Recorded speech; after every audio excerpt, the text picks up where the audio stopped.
నెల్లూరు జిల్లా కుర్తిపాలెం కాకర్లదిబ్బ ఎస్టీ కాలనీలో అమానుషం చోటు చేసుకుంది.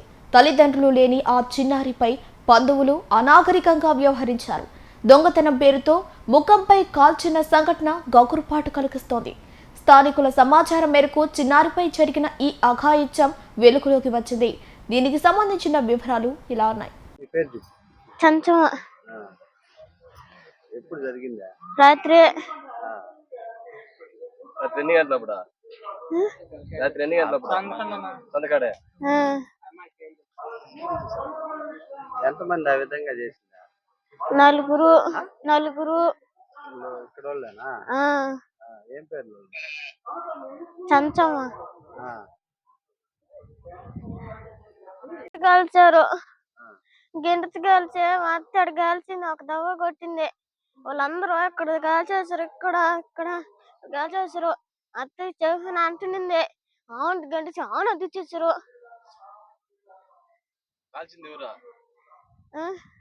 వాళ్ళు పేర్లు తెలుసా?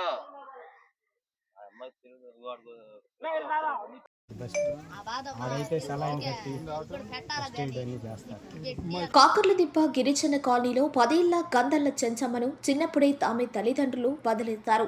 అనాథగా ఈ ప్రాంతంలో అక్కడ ఇక్కడ తిరుగుతూ జీవిస్తోంది. ఇటీవల కాలంలో ఆమె బంధువుల ఇంట్లో సెల్ ఫోన్ కనిపించలేదు. దీంతో ఆ నిందను చెంచమ్మపైకి నెట్టేశారు. దీంతో చెంచమ్మను చుట్టుపక్కల బంధువులు చిత్రహింసలకు గురి చేశారు. చివరికి చెంచమ్మ బుగ్గలపై వాతలు పెట్టి సెల్ ఫోన్ విషయం అడిగారు. తనకు తెలియదని చెబుతున్నా ఒప్పుకోకుండా దౌర్జన్యానికి పాల్పడ్డారు. దీంతో చిన్నారి ఎవరికీ చెప్పుకోలేక తల్లడిల్లిపోయింది. చుట్టుపక్కల వారు ఈ హృదయ విదారకరమైన సంఘటనను చూసి ఒళ్ళు గగురుపాటు కలిగిందని ఆందోళన చెందారు. ఈ సమాచారం అందుకున్న ఇందుకూరుపేట పోలీసులు నలుగురిపై కేసు నమోదు చేశారు. ఆమె పిన్నతల్లితో సహా మిగిలిన వారిని పోలీస్ స్టేషన్కు తరలించారు. గాయపడ్డ చెంచమ్మను ఇందుకూరుపేట ప్రభుత్వాసుపత్రికి తరలించి చికిత్స అందిస్తున్నారు. నిన్న రాత్రి 10 సంవత్సరాల గంధాల చెంచమ్మ అనే పాపని వాళ్ళ సొంత బంధువులే అతి ఘోరంగా కాల్చడం జరిగింది.